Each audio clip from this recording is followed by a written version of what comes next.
Some franchises never go away. Some began great. Some achieved greatness. Avengers! Assemble. And others got lazy. Tomb Raider, while it's had its ups and downs, has for the most part remained an amazing franchise with something for everyone. It's violent! It's educational! Mostly violent! Yay, violence! I've been in love with this series since I was 5. My sister's best friend at the time introduced me to it. There was a lot of running and screaming from the butler, who we called the T-Man, and yes, like everyone else, we locked him in the freezer. I didn't play the actual game much. I would just spend hours and hours on the home level. We didn't have many games for our PlayStation 1, except for Spyro 1. Looks like I've got some things to do. And Chamber of Secrets. I'm going to the pub to meet some old friends. I'll meet you back here in a while. But we did have a lot of those demo discs that you get on the front of the PlayStation magazine, and that had plenty of Tomb Raider on it. Lara was the first action girl I remember. Before then, I was used to the stereotypical girly girl Disney stuff, and while I like girly girl Disney stuff, I also kind of needed something else. I like a variation, and Lara, who was glamorous and intelligent and kick-ass and witty, I just never forgot her. I love the Angelina Jolie movies too. Well, the first one and parts of the second one. The less said about the 2018 movie, the better. It sucks. When Tomb Raider Legend came out, I then became an ultra fangirl of the games, and since Underworld I've anticipated the release of each new game, and I've not been disappointed, although it did take forever to finish Underworld because of those giant spiders. I'm so happy we're still getting new games from this franchise.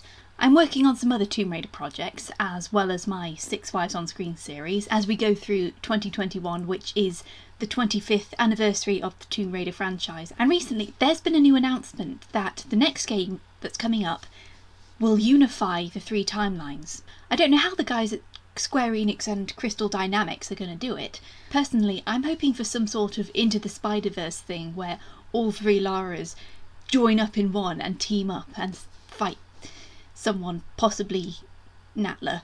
So for the uninitiated, what do I mean when I say the 3 timelines? Tomb Raider has had 2 reboots over its 25-year run. There have been updates and changes to Lara's backstory and character to fit the narrative. The first timeline is the core timeline, or the original timeline, spanning from the original run of games made by Core Design, who were the original creators of Tomb Raider, from the very first game in 1996 all the way to Angel of Darkness in 2003. The second timeline, or Legend timeline, spans from Tomb Raider Legend to Tomb Raider Underworld, with a couple of other games starring Lara Croft, but not actually being called Tomb Raider. In 2013, the entire series was rebooted again, and that is how we got the Survivor timeline, which serves as Lara's origin story, where we see her on her very first adventure and eventually see her evolve into the Tomb Raidering badass we know today, consisting of Tomb Raider 2013, Rise of the Tomb Raider and Shadow of the Tomb Raider. With the timelines unifying, we have to accept that some things are going to get dropped and some things we might not like are going to be kept. Not for me though, I love the series unconditionally. Anything I don't like about the franchise comes from the movies. Seriously, the 2018 one, what were you thinking? At best, it was terrible Last Jedi fan fiction. And I like The Last Jedi. So let's look at the events of each continuity. Good luck, Lara. I fear you may need it. I make my own luck. Lara Croft is born on 14th of February 1968 into an old aristocratic family with strict values, old traditions and great expectations. Nonetheless, Lara is an intelligent, adventurous and impulsive girl. Age 16, Lara followed her friend Father Patrick to a haunted island which was crawling with imps, demons and I don't know what the hell that is. Later that year, she accompanied world-famous archaeologist Werner von Croy to Cambodia, where he mentored her on how to be an ambitious treasure hunter. A race to their goal, the Iris, ended with the temple collapsing, with Werner inside, while Lara barely escaped. Lara had gained her taste for adventure, but she returned to her sheltered life and agreed to go to finishing school in Switzerland. While there, she started getting a taste for more extreme sports, including skiing, archery and climbing. At 21, Lara was engaged to the Earl of Farringdon. While she and the Earl were flying over the Himalayas with some friends after a skiing trip, the plane crashed, and Lara was the only survivor. She trekked to the nearest village and returned to Britain, but she was never going to be the same again. No longer could she stand the stuffy, strict control of the upper-class lifestyle. She began to go on her own adventures, and soon became just as much a world-famous archaeologist as Werner, and made spectacular discoveries. Lara's parents disapproved of her new lifestyle, and eventually they disowned her. Lara became a writer to fund her expeditions, and later inherited a mansion from her aunt, which she would renovate with a personal gym and a swimming pool. But it wasn't all fun and games. While Lara was popular in the archaeological community, she inevitably gained a few rivals, among them Pierre Dupont and his totally not boyfriend Larson Conway, as well as Werner von Croy, who actually survived his ordeal in Cambodia. Lara discovered Bigfoot and presumably killed him, got her hands on the Ark of the Covenant, found the Philosopher's Stone under the Roman Colosseum, and uncovered the Spear of Destiny from a sunken U-boat, which, once she realised the full power of the thing, decided to leave it at the bottom of the sea.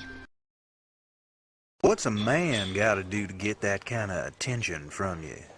It's hard to say exactly, but you seem to be doing fine. Jacqueline Natler, CEO of Natler Technologies, commissioned Lara to find the Xian of Atlantis in Peru. What seemed like a fetch quest turned into a globe-trotting race against time to find the other pieces of the Xian in Greece and Egypt, before Natler, who turned out to be the disgraced Queen of Atlantis, could find them and restore her army of bloodthirsty mutants to remake the world in her own image. Lara managed to stop Natler, put down Pierre and Larson, and blew up the Great Pyramid of Atlantis for good measure. Pardon me, if that was just your way of trying the doors for me. A year later, after building an assault course in her backyard, Lara decided to go to China and search for the legendary Dagger of Xian, beneath the Great Wall, which had the power to turn someone into a dragon if they stabbed themselves in the heart with it. To her surprise, an Italian cult were also seeking the dagger, so their leader, Marco Bartoli, could use its transformative powers. Lara tore her way through the cultists, as well as yetis and an unnatural number of sharks and snow leopards. Sorry WWF. Marco turned into a dragon, but Lara took the dagger from his chest. Though the cult tried to get her back when she was at home, they were no match for her shotgun. Don't you think you've seen enough? Yeah, for some people, like yourself, we get a special bonus. I'm flattered. I mean, I could even be retiring from you. Then you might like to mind the bell. Happy retirement. Perhaps a certain Dr. Mark Willard should have looked Lara up before he approached her in India in 1998 and asked her to retrieve 3 artefacts shaped from meteorite rock similar to the one that she had just extracted from an ancient temple in the jungle. Though she did her job diligently, much to the annoyance of American military police and London museum security alike, she was not prepared for what she would find when she reached Willard's base in Antarctica and found his workers mutating. When she confronted Willard over this, he stole the collected artefacts, took them to the meteorite crater, and jumped in to become an abominable spider creature. But Lara had a desert eagle, so didn't last long. I'm going in. Lara was going through adventure after adventure, and anyone or anything that stood in her way was either blown up or riddled with bullets from her trusty dual pistols.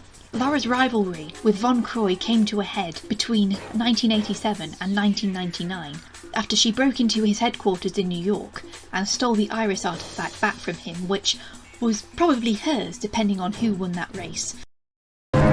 Take my hat. I can pull you to safety. Good to see you again, Werner. I couldn't leave you. Not long afterwards, Lara returned to Egypt in December 1999. In the Valley of the Kings, she found the tomb of Set, where Lara saw an ankh on the sarcophagus of the storm god. She managed to escape the tomb while mummies were awakening and the whole place filled with sand, only to discover that by removing the ankh, she had unleashed Set into the world after he had been imprisoned by his nephew Horus thousands of years ago. Fixing this problem would seem simple enough, but von Croy turned up also after the amulet. Genevieve, who is an actual archaeologist in real life, but he was not happy to be represented in a Tomb Raider game without his consent, told Lara to find the armour of Horus, which could be gathered under the Great Pyramid, so Horus himself could fight Set and defeat him. Unfortunately, Von Croy stole the amulet and became possessed by Set. She tracked him down to Cairo, where she took back the amulet and trapped Verna/Set, allowing her to reach the Great Pyramid seemingly unimpeded. I say seemingly because there were giant scorpions roving around. Exhausted, Lara placed the armour and the amulet on the statue of Horus beneath the pyramid by midnight of the 31st of December 1999. But Set, whose spirit had left Von Croy and taken the form of locusts, invaded the pyramid and ruined all of Lara's hard work. The only thing Lara could do was use the amulet to seal Set once again, this time in a chamber beneath the pyramid. However, she wouldn't walk away from this like she did all of her other scrapes. Before she could reach the exit, Von Croy blocked her way. He initially showed up to save her, but Lara was hesitant, thinking that he was still possessed. She hesitated too long, and the pyramid collapsed on top of her.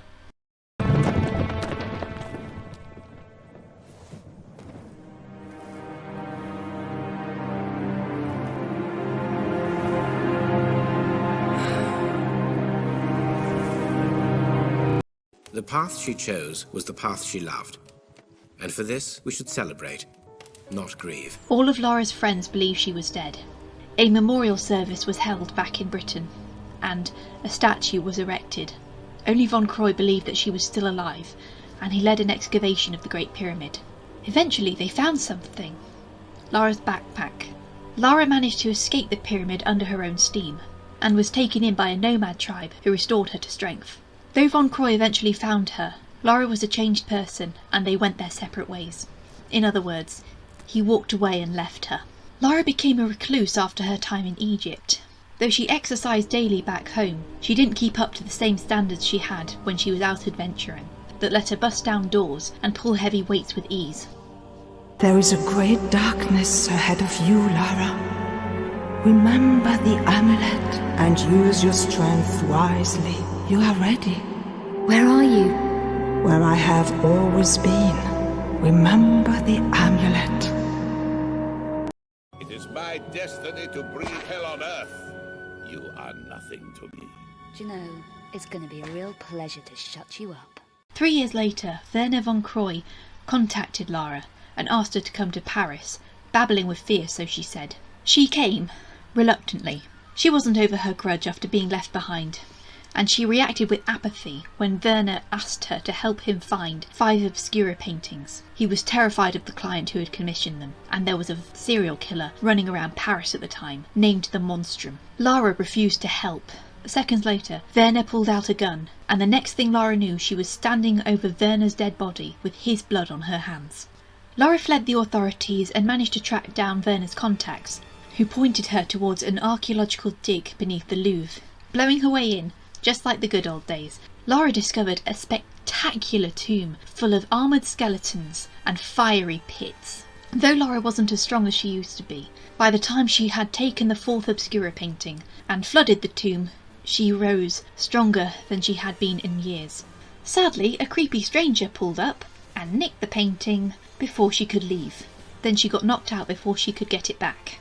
Lara hunted for more leads back at Werner's apartment, where she found a few clues that led her to Prague. There she snuck into the Strahov Monastery, where she planned to find the 5th painting and confront Werner's killer. She soon ran into the stranger from the Louvre named Curtis Trent, and became allies against Peter van Eckhart and his cabal, trying to resurrect the Nephilim race. Lara found the last painting, only to have to hand it over to Eckhart in order to save Curtis's life. Eckhart then returned the favour by setting a mutated colleague on the two. While Curtis stayed to fight, Lara pressed ahead to confront Eckhart. She was inches away from killing him when Karel then stepped in and killed Eckhart himself. He, being another Nephilim, offered Lara the chance to become part of the new race as the Nephilim resurged. However, at just the wrong moment, Lara remembered who Werner's true killer was. She refused his offer, as she had refused many offers from gods and megalomaniacs. Using the combined powers of the obscura paintings, as well as Eckhart's alchemical glove, she destroyed the last of the Nephilim, as well as Karel. Injured but alive, Lara returned to Curtis, only to find a pool of blood and his magical flying disc. Lara picked it up and it came to life. It led the way out of the Strahov, and Lara followed it, though that was as far as we would follow Lara, for she walked into darkness and was never seen again, because that is the end of the core timeline. Though Angel of Darkness ended on a cliffhanger with many, many unanswered questions, and there was never a sequel. Fans have been baying for one for decades. Some would probably settle for a comic book series. And yet, that was a lot. But keep in mind it was 6 games worth of summaries. You know, I think you forgot your climbing gear on purpose. What would give you that idea? Our new version of Lara has the same birthday. The core games could be considered to take place in the same timeline as the Legend timeline, with only the backstory changed. If you play Tomb Raider Anniversary's Croft Manor, you'll find references to the Dagger of Xian, as well as the Eye of Isis artefact belonging to Sophia Lee in Tomb Raider 3. There are enough gaps in the original games to insert Lara's new backstory, because in the original games her parents are never mentioned and they only have a quick cameo in Tomb Raider Chronicles, but they are never explicitly identified. Instead of being in a plane crash in the Himalayas when she was 21, Lara is instead 9 years old and travelling with her mother Amelia. The plane wing caught fire and they crashed into the mountainside. Lara and her mother were the only survivors and took shelter in a nearby monastery, where Lara found a giant sword sticking out of a dais. By simply touching it, she activated some sort of window. Amelia pulled Lara aside and walked cautiously towards the window. Though Lara didn't see who was inside, a voice told Amelia to pull out the sword. She did, and in a flash of blinding light, Amelia disappeared. Lara continued alone through the mountains to Kathmandu, where she contacted her father and she was taken home. Lara was close with her father from then on. He would teach her at home and sometimes take her on his archaeological digs. Among their mutual projects was finding the Xian of Atlantis. At 17, Lara's father disappeared in Cambodia. Unable to find his remains, Lara had to fight with her uncle Errol for the ownership of the estate as well as the earldom of Abington. Lara ultimately won the legal battle and became Countess, much to her relative's chagrin. Just so you know, in each timeline, Lara's pissing off at least one relative. Some years later, Lara was part of an archaeological dig in Peru, searching for the burial site of a pre-Incan queen. Among her colleagues was the American Amanda Everett. However, when the team broke through, an entity of smoke and fire attacked the crew. Lara and Amanda were chased into a flooding chamber, where Amanda pulled out a mysterious stone. The entity vanished the second she removed it. The tomb began to collapse. Amanda was caught in the falling rubble, and Lara was forced to leave to avoid drowning. Assuming her friend dead, she did not go back for her body, and left the site as a memorial for her lost colleagues.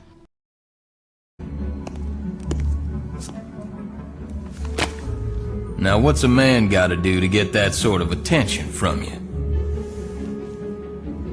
If that's the sort of attention you want, Larson, you're well on your way. By the time Larson Conway approached Lara in Calcutta, India, in 1996, she had become a more seasoned raider. He introduced her to Jacqueline Natler, who offered Lara the chance to complete her father's work and find the Xian of Atlantis. Unable to resist, she headed straight for Peru and found the first piece. When Larson tried to take it from her, she knocked him out and started looking for the other 2 pieces. She followed Pierre Dupont to Greece and uncovered the tomb of Tihocan. Rather than kill her, Pierre decided to follow her closely and let her clear the way. While Tihocan's piece of the Xian was there, his sarcophagus was empty. Pierre tried to take the piece and run, but got trampled by skeletal centaurs, as you do. Lara joined the 2 pieces and discovered the 3rd piece belonged to a traitor, and it was hidden in Egypt. Lara travelled to the place that the vision showed her, and found the 3rd piece of the Xian. Fitting all 3 together, she discovered that Natla was once the Queen of Atlantis, but was frozen in crystal for trying to destroy the world to begin something called the 7th Age. During this vision, Natla arrived and stole the Xian off Lara, who then pursued her and her goons to a secret island where Atlantis' Great Pyramid was buried beneath rock. Larson confronted Lara and tried to dissuade her from her mission, confident that she wouldn't kill him for it. Unfortunately for him, she was not who he thought she was, and she killed him with 3 shots. The sudden coldness scared Lara, but she pressed on. Natla's other accomplices killed each other trying to kill her. She battled mutants and outsmarted a doppelganger of herself before reaching the top of the pyramid where Natla and the Xian were waiting. Natla, impressed with Lara's perseverance, offered her the chance to become part of the next triumvirate of Atlantis. The Xian held untold knowledge, and Lara was eager to know what had happened to her mother all those years ago. But ultimately her conscience won and she shot at the Xian to destroy it. Natla tried to stop her but earned a dunk in lava and a pillar on top of her for her troubles. Lara escaped the collapsing pyramid, assured that she was not a monster like Natla.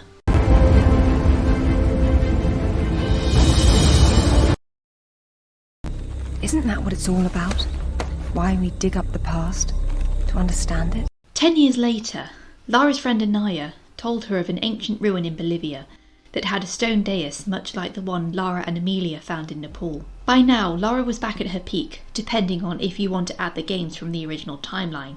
Rather than work alone now, Lara had hired 2 assistants, Zip and Alistair, to advise her back in Croft Manor. Zip, in charge of tech, helped her record the ruins she explored, and Alistair could do historical research while she was in the field. Lara reached the dais to find James Rutland was already there, who mentioned Amanda and waved around a sword fragment identical to the one Amelia removed. Lara returned to the flooded ruin in Peru to find Amanda had indeed survived. She also found another identical sword in the Queen's tomb, and realised a Yakuza boss, Shogo Takamoto, had a piece. He wasn't eager to relinquish it, however, as it had the ability to shoot bolts of energy at enemies and kill them almost instantly. Lara took it nonetheless, and shortly afterwards took Rutland's before running into Amanda Everett again in Kazakhstan. Amanda was still raw that Lara left her behind and refused to accept her apology, setting the entity which she now controlled on Lara. Lara was disgusted, given that the creature killed their friends. She took another sword fragment and returned to Britain, where the final piece was in Cornwall. This fragment was in none other than King Arthur's tomb, the full sword being Excalibur. Lara found out the artefact to reforge the sword was a brooch that belonged to Amelia and was in the plane wreckage from her childhood. She headed straight to Nepal to retrieve it before revisiting the temple where her mother was last seen, but the dais was no longer operational, which meant Lara had to return to Bolivia with the reforged sword if she wanted that closure. Though Rutland and Amanda tried to stop her when she arrived, Rutland's sunglasses were no match for the power of Excalibur. Neither was Amanda's Wraithstone. Lara reactivated the portal, only to find her mother staring back at her. Realising she was speaking to her from Nepal in the past, Lara urged Amelia not to pull out the sword, but Amanda, trying to tell Lara it would explode if she didn't, caused Amelia to do just that. Furious, Lara nearly killed Amanda, only for her to explain that Amelia was actually transported to Avalon. Lara reined in her bloodlust and pistol-whipped Amanda instead. From this moment, your every breath is a gift from me. I need Thor's belt to get his hammer, and I need the hammer to kill a god. An associate of Richard Croft told Lara that her father believed the path to Avalon was in some ruins beneath the Mediterranean. Lara headed there on her yacht, discovering indeed that there were ruins at the bottom, Norse ruins, along with a giant octopus. Oh, that's lovely. She handled it as gracefully as she always did.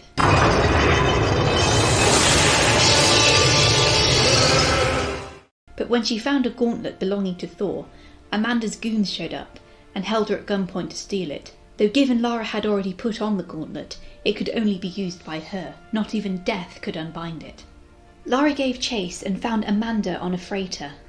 After blowing up a portion of it, she was surprised, but not shocked, to find Jacqueline Natla was still alive and being kept in a massive pod, and telling Amanda everything she needed so she could keep up with Lara. Natla gave Lara vague answers, but left her with the instructions to go to Thailand. Finding more Norse ruins, Lara discovered that her father had once been there. The map leading to Thor's belt and hammer were deliberately destroyed, and instead of a gauntlet there was a clue left by Richard that only Lara would understand. She returned to Croft Manor, where in a spider-filled crypt sat Richard's secret study, a tape recording for Lara, a photograph leading to the other artefacts, and Thor's other gauntlet. Oh yeah, and a couple of reanimated tiger skeletons. Just as Lara was leaving the crypt, Croft Manor exploded in flames. When she reached the main hall, Zip immediately fired at her. In a standoff, Zip explained someone who looked like Lara opened the vault with the retina scanner, took Amanda's Raystone, and set fire to the mansion. While Lara tried to get the CCTV to see who it really was, she was horrified to discover that Natla had created another doppelganger of her. Only this one had a mind of its own, and was ungodly quick. Before it left, it shot Alistair, and he died before Lara could save him. Damn it! Lara continued to search for Thor's hammer, as it was the only thing capable of killing Natla. She found his belt, Meginjord, in southern Mexico, and his hammer, Mjolnir, on Jan Mayen Island, after fighting through many thralls and giant spiders. Hammer in hand, she confronted Natla and demanded information of Avalon/Helheim's location. Natla told Lara that she needed to be free if both were ever to actually enter the Norse underworld, as Natla needed Lara's hammer and Lara needed Natla's knowledge of a ritual to open it. Amanda tried to stop Lara, who by now was filled with rage after her home was destroyed and her friend was murdered. Amanda tried to fight her with the Wraithstone, but the doppelganger threw her off the platform. Even with Thor's hammer, the doppelganger was too fast for Lara to kill before it ran away. Lara smashed Natla's pod in rage and nearly killed her before she reined herself in again and let Natla go. Get out of my sight. Meet you there. After decades of searching and hoping, Lara entered Helheim and found her mother. But it wasn't the reunion she expected. Amelia was alive, but not in the conventional sense. Instead, when Amelia arrived in Helheim, she was turned into a thrall, a mindless, rotting zombie, with no other goal but to kill the living so they too could become thralls. Lara watched her entire life's ambitions crumble, and she was forced to shoot Amelia in the face repeatedly until she fell from the ledge. But it was no time to mourn. Natla took great pleasure gloating at Lara's grief, and twisted the knife by announcing she tried to trick Richard into opening Helheim, only for him to realise what she was doing. Then she killed him. Lara realised she had been manipulated, and Natla was the cause of all her troubles. She tried to kill her with Thor's hammer, only for the doppelganger to stop her. Though Lara fought back, it was still too quick. Before it could kill her, Amanda showed up and used telekinetic powers in her Wraithstone to send it off the ledge. Lara pressed ahead to stop Natla destroying the world, sending Natla into a pool of ether. Lara and Amanda escaped using the same portal from Tomb Raider Legend. Arriving in the pool, they parted ways, not exactly reconciled, but not exactly enemies. Although, in an alternate ending, Amanda tried to kill Lara, only for Lara to shoot her in the leg and finally give in to her dark side, leaving Amanda to die in the snow.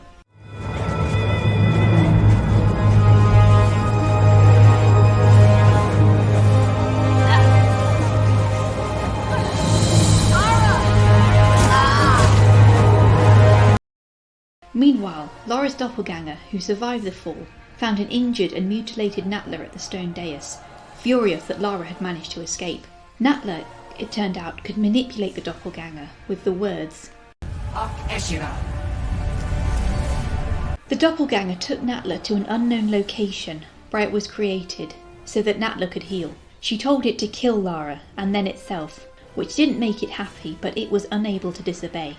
Lara returned to the ruins of her home, and tried looking for another artifact that belonged to Richard, which could create and control thralls. Fortunately, she found it just as the doppelganger arrived to kill her, using the same words to stop it in its tracks. You have to do whatever I ask now, correct? Then tell me this. What the hell are you? The doppelganger explained to Lara that they were both slaves, Lara to her obsession, and the doppelganger to compulsion. But being identical meant they both had the same desire, to stop Natla once and for all.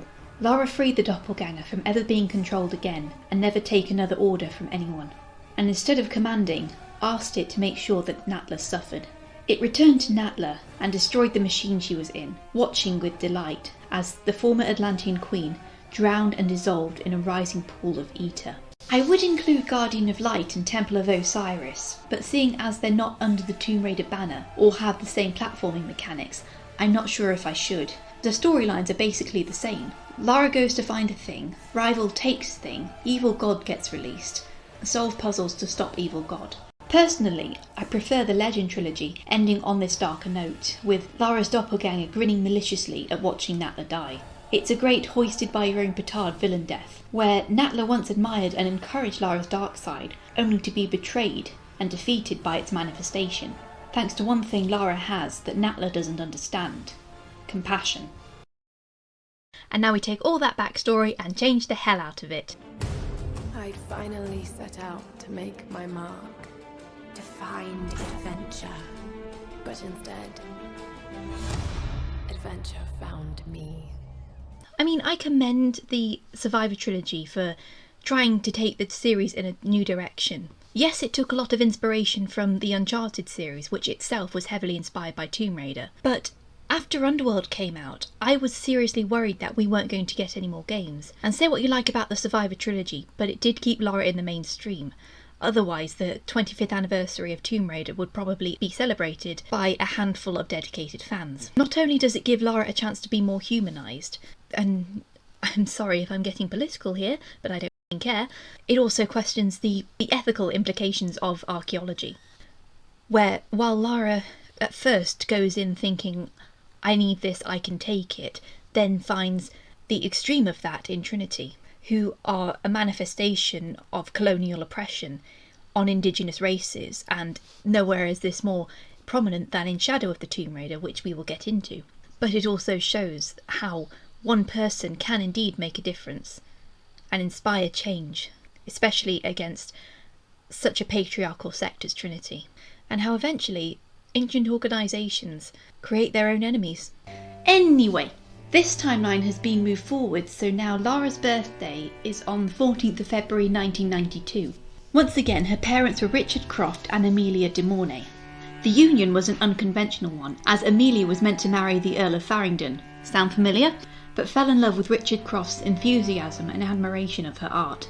While her family thought it was nothing but a hobby, Richard encouraged her to take it further. They married as soon as they got the idea, while they were in Egypt. When Lara was born, Amelia taught her painting and music, but Richard was often away on his archaeological digs. Sometimes Lara would go with him, and he'd give her a small plot to excavate. Her very first find was a small jade pendant, which Richard's friend, Conrad Roth, turned into a necklace for her with a shoelace. Lara was between the ages 7 and 9 when Amelia died in a plane crash over the Himalayas, en route to meet Richard. Her death sparked Richard's obsession with immortality, researching everything from Nicholas Flamel to the immortal prophet of Constantinople. Lara was usually left on her own, where she'd spend hours in the grounds of Croft Manor pretending to be a world-famous adventurer on her own quests. But the trauma of losing her mother made her anger come out in extreme ways, where she once locked Winston the butler in the freezer. Luckily, he was the forgiving sort. At some point, Richard started a relationship with a woman named Anna and introduced her to Lara. The last time Lara spoke to her father, her frustrations at his constant absence and obsession caused her to shout at him and run away. Rather than go to her room and do her homework, she went back into the garden to lose herself in her imagination, leading her to climb the outside of the manor and enter Richard's private collection of artefacts. Minutes later, she heard a gunshot from his study and rushed in to find him slumped over his desk, with a bullet in his head and a gun in his hand. Lara spent the next 12 years introverted and cynical, where her only joy came from spending summers with Conrad Roth, who'd take her to places like Snowdonia, where she learned survival skills, rock climbing and archery. Meanwhile, she attended boarding school where she was friendless and often in trouble for daydreaming. She wasn't a bad student, she simply learned quicker than everyone else, and was left bored as a result. Lara's only female friend was Anna, her father's girlfriend. Her finances were controlled by her uncle on her mother's side, Atlas. Lara was forced to leave Croft Manor behind, and it fell into decay. She decided to attend University College London instead of the more prestigious universities like Oxford, Cambridge. How? At uni, she met Asian American Sam Nishimura, who was outgoing and friendly where Lara was shy and reserved. Still, they became best friends, and while Sam helped Lara come out of her shell, Lara helped Sam take her schoolwork more seriously. Sam, this is serious. Oh, sweetie, I know. I'm just trying to lighten the mood here. Not long after graduating from university, Lara and Sam were brought on as part of the crew for a new expedition, which would search for the lost kingdom of Yamatai, led by famous archaeologist James Whitman. Lara was excited to finally be going on an adventure again for the first time since she was little. Sam, meanwhile, thought this was the perfect way to start her journalism career. The team involved the crew of the Endurance, including Roth, and most notably, New Zealand cook Jonah Maeva. On the way to Yamatai, Lara and Sam realise Whitman was actually a hack with a massive ego. While Lara was doing research day after day and would be deducing where Yamatai would be, Whitman threw hissy fits in front of the camera and whined about funding. Sam planned to edit the eventual film documentary and give Lara the credit owed to her. As the Endurance entered the Dragon's Triangle, or Devil's Sea, it was caught in a devastating storm which tore the ship in half. Lara, against all odds, managed to escape the wreck and swam to the beach of a nearby island. Before she could reach the rest of the Endurance crew nearby, she was knocked unconscious by an unknown assailant. Lara woke up in a cave, hanging upside down. She managed to free herself, only to get impaled. She scrambled her way through the sea cave, fighting off a strange man. The experience left her heavily traumatised after seeing all the dead bodies piled up in the cave, but there was still far to go as she tried to find the rest of the Endurance crew. She managed to find Sam, along with a strange man named Matthias. Lara passed out from exhaustion, only to find Sam and Matthias missing, and a bear trap waiting for her. Luckily she had a bow, and avoided being eaten by wolves. The rest of the Endurance crew caught up to her, and they decided to split up to find Sam, while Lara and Whitman went to go and find Roth. On their way, they ran into a bunch of armed men who took them captive. Lara tried to slip by and escape, but was caught. Her survival instincts kicked in, and she grabbed the gang leader's gun, shooting him in the face. Lara continued on despite the shock, killing more of the armed men as she went, until she made it back to Roth. She remarked it was scary how easy it was to kill or be killed. Roth, who was injured thanks to a wolf attack, convinced Lara to go to a radio tower and send out a distress signal. She managed to send one out and a plane answered her call, only for a storm to come out of nowhere and crash the plane. Lara was again captured trying to save one of the pilots, this time by a mysterious group of samurai soldiers, led by a giant roaring troll. Lara slipped past them and fled the windy monastery. Sam contacted Lara and told her she'd been kidnapped. As her ancestry connected her to Yamatai, Matthias wanted to use her to lift the storm curse over the island that crashed any ships approaching or trying to leave. Lara infiltrated their stronghold and freed Sam, but their escape was hindered by Whitman, who was not so secretly working with Matthias. Lara survived wave after wave of their attacks, eventually getting her hands on a grenade gun.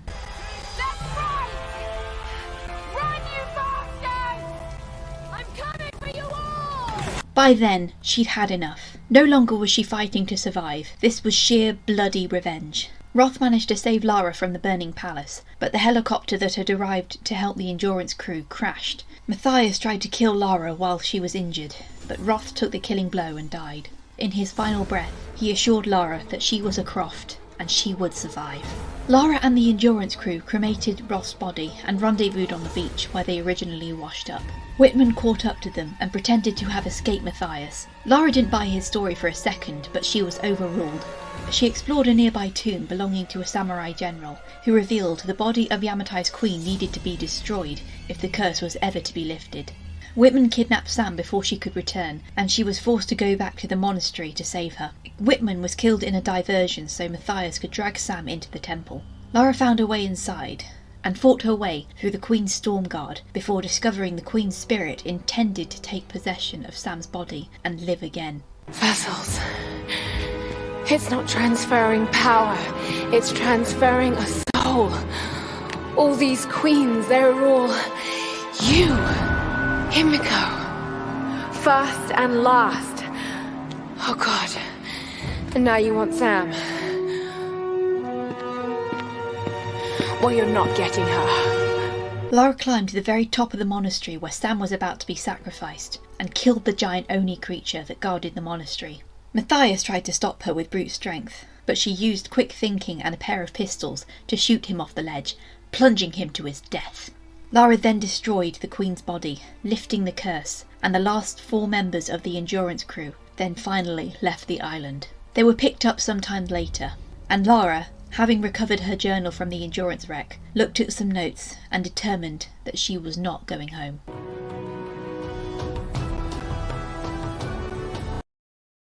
Don't go down this road. You know where it leads. It's the only thing that makes sense to me now. Lara was haunted in more ways than one after Yamatai. At her uncle's behest, she started seeing a therapist, though really he hoped that she'd be diagnosed too unstable to gain control of her finances. Rather than return to Croft Manor, which she had the right to, she remained in London with Sam, and started opening up her father's research about immortality myths. Sam soon found herself possessed by Queen Himiko, as a fraction of her spirit had entered Sam's body during the ritual. Lara tried looking for a remedy to help her, only to find her path repeatedly blocked by an organisation known as Trinity. This wasn't the first she'd heard of them, as she collected several GPS caches in Yamatai, which culminated in a Trinity agent trying to contact another operative. Lara's attempt to find the Golden Fleece to save Sam ended in a shootout in an Oxford college. Somehow Lara managed to survive. However, Sam seemed to have recovered, but later her possession resurfaced and she was arrested for assault. Lara tried to see her in prison, but Sam told her to stay away and refused to talk to her from then on. Lara was attacked in the press by journalists who had previously discredited her father's immortality theories, especially when she looked up the divine source and found a lead on the Prophet of Constantinople's tomb in Syria. Anna, seemingly concerned for Lara's mental state, urged her not to go, but Lara couldn't ignore her yearning for answers. When she arrived in Syria, Lara realised that Trinity was hot on her trail. She entered the tomb, finding evidence of a massacre, and many, many scorpions. Though when she reached the Prophet's sarcophagus, she found it empty.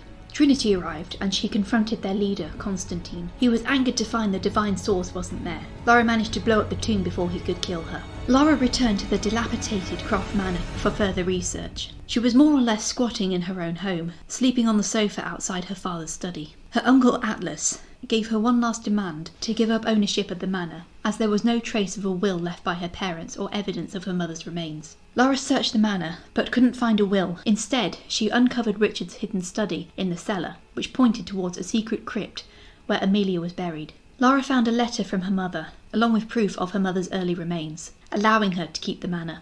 Lara's research continued, where she realised a symbol she found in the Prophet's tomb was identical with that of the lost city of Katesh, somewhere in Siberia. Jonah, who arrived to check up on her, discouraged her from pursuing the lead until she got attacked by a Trinity agent who escaped with information of the lead. Jonah decided to go with her to Siberia. They were separated during an avalanche, where Lara hiked away to an old Soviet gulag, where Trinity had set up shop. She encountered natives who dressed as Byzantines and were ruthless against their invaders.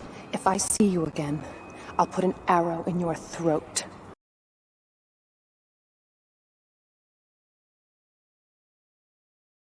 Constantine tortured Anna to try and get information out of Lara, only for Anna to call off the torture and reveal she too worked for Trinity. She offered Lara the chance to join them. Lara refused outright.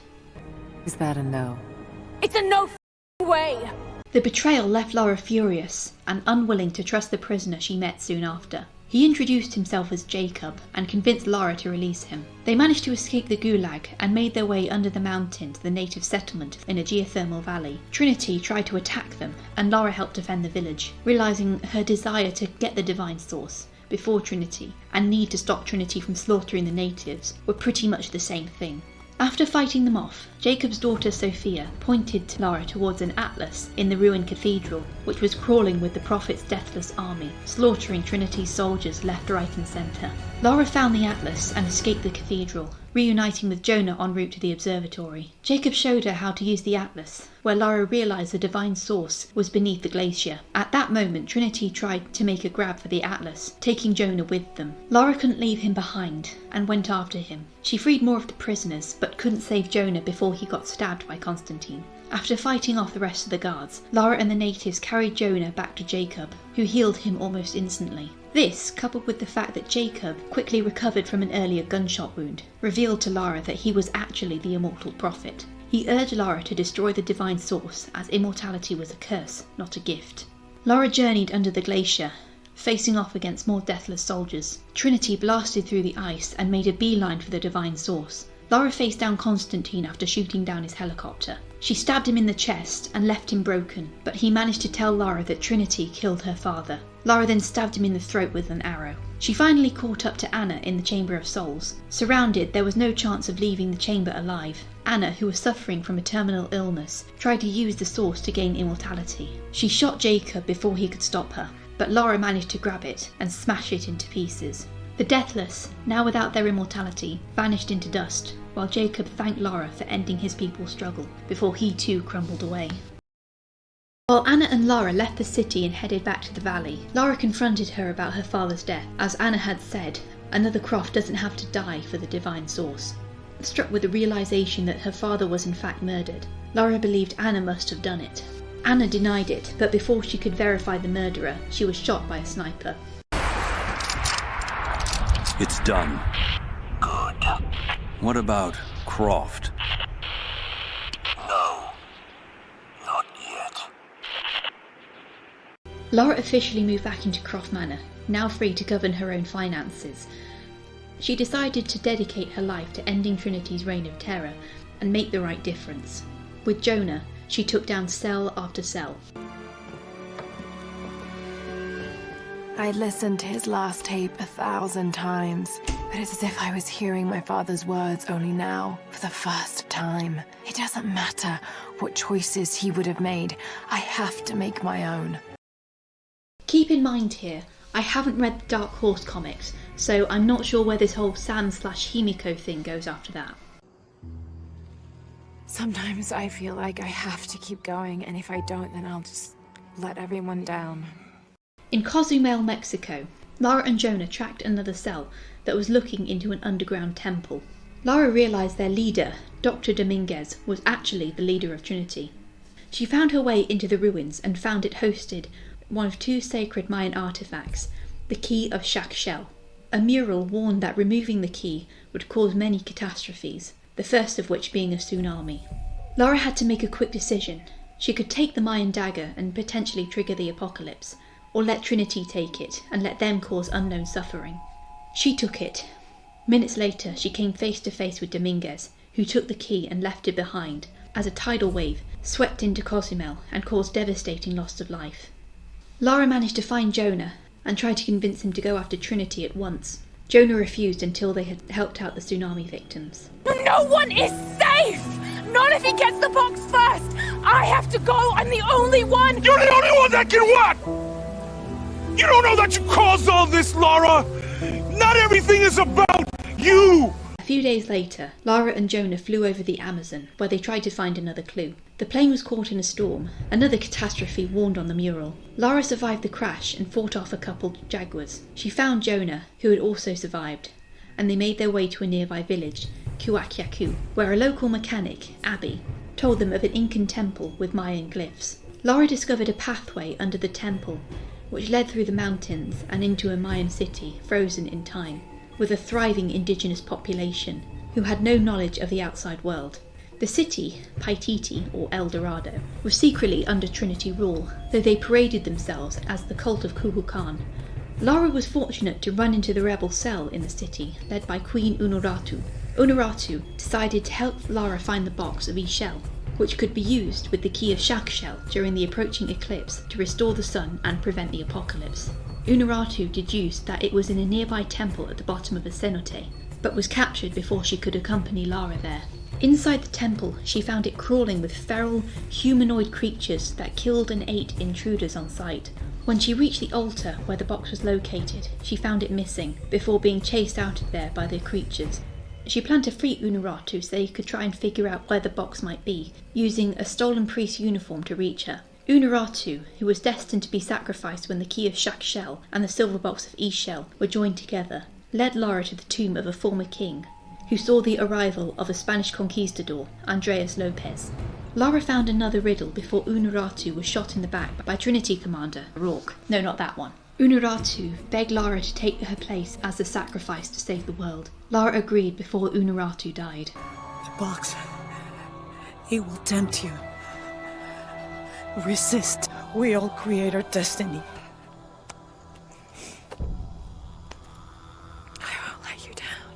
Lara and Jonah teamed up again to find the box, only to be ambushed on the river by a Trinity helicopter. Lara was forced to flee rather than stay to see if Jonah was alright.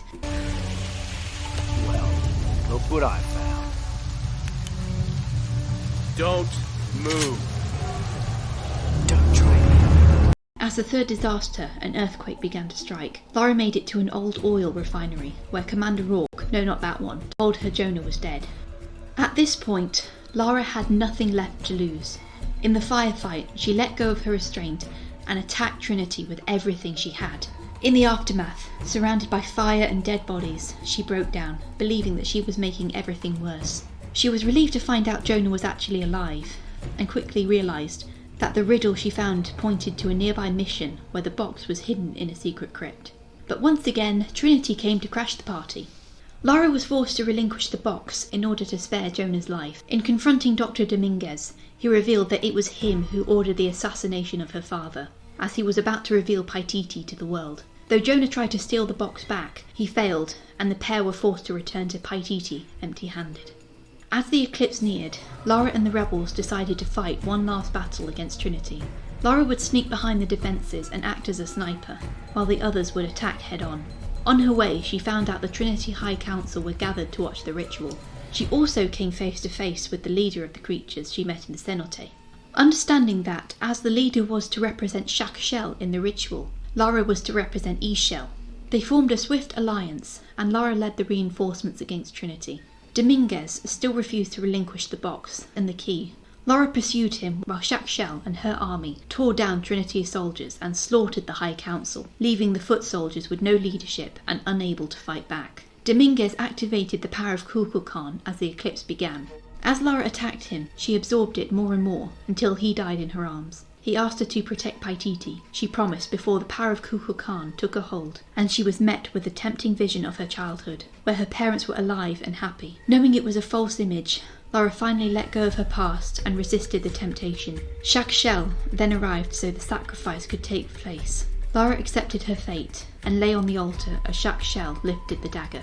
Rather than die, Shak-Shel instead sacrificed Kukulkan's spirit, who had taken possession of Lara. She in fact survived and returned home some weeks later, going forward with renovating and redecorating the manor. The trilogy ends with her writing to Jonah, glad that she is finally home. With Trinity now destroyed, she was free to do whatever she wanted and decided to protect the world's treasures from others who wanted to abuse them. This also has an alternate ending, where on her desk is a letter from one Jacqueline Natler. For now, it just feels good to be home. Tea, Miss Croft. Lovely. My gosh. How does one fit all that into one timeline? It's not just events we have to consider, it's also Lara's character. How do we go from this I'm willing to make that sacrifice to this? I'll watch nothing. I'm sick of your Parisian low-life ways. I need results. As I said in the beginning, some things are going to be dropped and some things are going to be kept. I do love the original backstory because it's very fitting with that version of Lara. She spent her entire life being told what to do, growing up sheltered and finally saying, no more, I am not going to let anyone stand in my way, I'm not going to let anyone tell me what to do. And eventually that kind of comes back to bite her in the arse when she steals the amulet of Horus from the tomb of Set and unintentionally unleashes Set into the world. Legend Lara, despite losing her mother at such a young age and her father at 17, doesn't have that much of a traumatic backstory. But even then, in the Legend trilogy, as I've noticed from a few Twitter threads, is that Lara is her own villain in the Legend trilogy. All the things that happened to her in Underworld, like Alistair being killed and Croft Manor being blown up and the doppelganger, are all the consequences of her actions in Tomb Raider Anniversary and Tomb Raider Legend. Not let them stand in her way, where she has torn through people and not looked back once. Meanwhile, Survivor Lara has gone up against some real traumatic stuff in her lifetime. Not only did she lose her mother when she was fairly wee, she literally walked in on her dad having been murdered and thinking he shot himself. And it's reasonable that she grew up guarded and angry. I mean, I relate so much to that because I was very guarded and reserved when I was a teenager, and I only really came out of my shell around Lara's age in the 2013 version. Of course, I didn't get stranded on an island and have to kill a whole cult just to save my friends and escape. But even after all that, she is still a loyal friend and compassionate, and she never turns her back on people who need her. Try as I might, I am finding a massive roadblock trying to fit all three timelines in together, and that main problem is the Legend trilogy and Lara's backstory in the Survivor trilogy. Because the whole point of Tomb Raider Legend and Tomb Raider Underworld is that Lara is trying to search for her mother, who disappeared when she was 9 years old. She saw it happen. But in the Survivor trilogy, Lara's mother clearly died while Lara was still in England. And then there's that whole mission of Blood Ties where she finds her mother's tomb in her own house. So if we're going to unify the three timelines, does this mean the Legend trilogy is just going to be completely ignored? I mean, I hope not, because not only did that make me fall in love with Tomb Raider fully, but also Keely Hawes, who plays Lara in the Legend trilogy, is my favourite of all the Laras. I mean, just listen to a few of her lines. She has some of the best lines that Lara ever spoke. Unless it was Richard that saw Amelia pull out the sword and he ended up bringing home the wrong body. That's dark. That's very, very dark. Where did he find another body?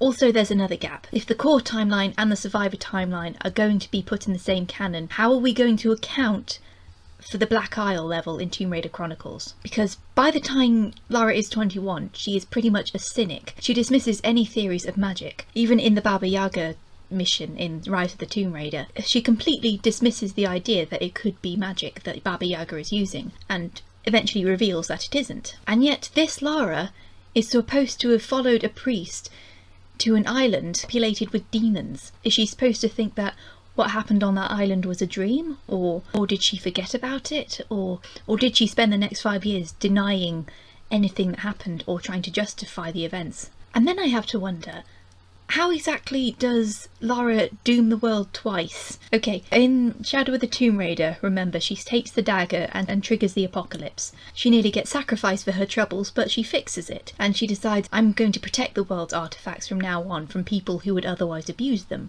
And fair enough, she does that a lot in the other games. She stops Natla from using the Atlanteans to destroy the world with mutants. And of course there's the Marco Bartoli, who wants to take the dagger of Xian and become a dragon, and something tells me that a mafia boss turning into a dragon isn't going to end well. So yes, she was right to take it from Marco Bartoli. So yes, I can imagine that by the time of Last Revelation, when she takes the Amulet of Horus, she doesn't think twice, and when she realises that she's doomed the world, she's like, well, bugger, I might as well go and sort my own mess out. But over the events of the game, she gets more and more tired. When she'd usually run triumphantly through these collapsing tombs and barely survive with the skin of her teeth, she is now exhausted and can barely get out of the tomb in time before it collapses. Even if we ignore the Legend trilogy and we just have Survivor and Core put together, with Lara's backstory from Survivor taking the place of the original backstory, I can see that happening. And what I really would like is if we go this way, this could be a great potential. This could mean we will finally get our answer to what happens after the events of Angel of Darkness. And I think Angel of Darkness has had a bad rap over the years. True, this game was rushed out as quickly as possible, and it was barely playable on some consoles. Yes, the gameplay, everyone complains about the gameplay, but the story is where the heart is. And I think this totally deserves the chance for this story to be finished. Because it's been 18 years since the original Lara walked into that dark doorway and we never saw her again. It's time to get the answer. I love seeing character transformations. I love seeing how someone can go from wide-eyed innocent to dark and cynical. I'd love to see how Survivor Lara can turn into Lara at the beginning of Angel of Darkness. I really want The Last Revelation to be remade in the manner of the newer games, because I can't imagine all that open world, all the artifacts, all the murals, all the documents, all the challenge tombs. Think of the challenge tombs in Last Revelation. That would be so amazing. But I'm so glad Tomb Raider hasn't gone into that dark night yet. It was rebooted, but it gained more fans along the way. And I hope that the future games will be just as good as what we've had. While some games have been better than others, they've all had something we can love about it. So guys, thank you for watching my video. I suppose you're expecting another 6 Wives on Screen video. Yeah, I'm still doing that. It's just something about my part 4 Anne Boleyn video I really don't want to do. And you'll know when you finally watch it. I'm going to try and get that out as soon as this video's gone. And I'm also writing the part 5 script at the same time, so the part 5 is definitely going to be scheduled for the 19th of May, and part 4 will come out sometime before then. Okay? I was trying to experiment a bit more here with my filming. Unfortunately, I've got a whole area here that I don't like. It's where I've put all my easels and my plastic bags and just everything that I don't have storage for at the moment. Oh, my kitty's here. My kitty. Say hi to the people. We might get more views. Hello. This is Tetley, she's one of my kitties. Do you want to purr any louder, Tetley?